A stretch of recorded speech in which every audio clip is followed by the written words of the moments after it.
Sally Cook is the winner of this year's International Poetry Competition sponsored by the Society of Classical Poets.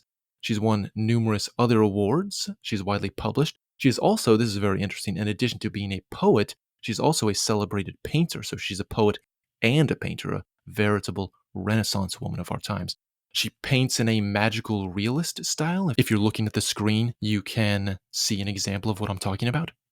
We keep an email correspondence between us, and in these emails, she tells entertaining stories from her life.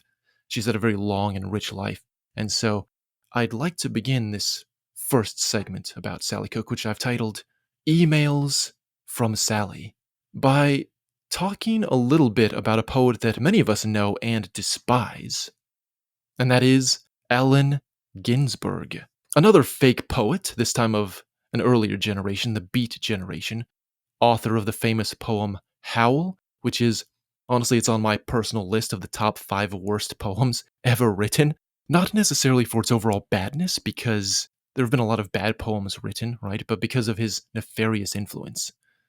Millions have been led astray by the specter of Beat poetry.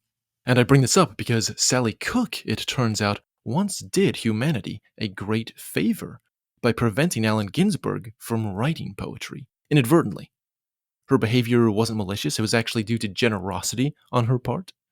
So I'm going to read this email now. Sally says, I once knew a man who had a small trucking business in NYC. His wife was a friend.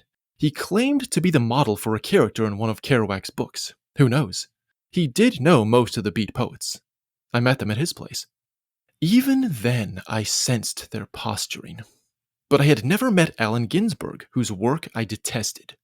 And she continues, Larry Rivers' wife had just divorced him and was living in the apartment behind ours.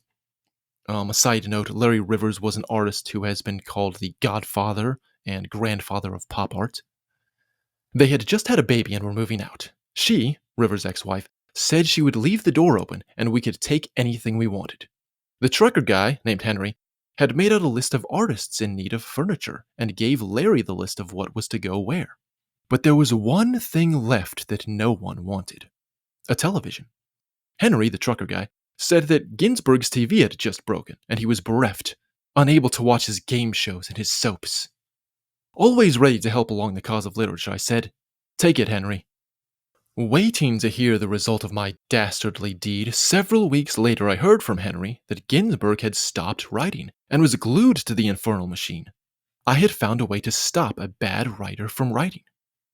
Unfortunately, this had but a limited effect, but for only a few weeks, his output was lessened.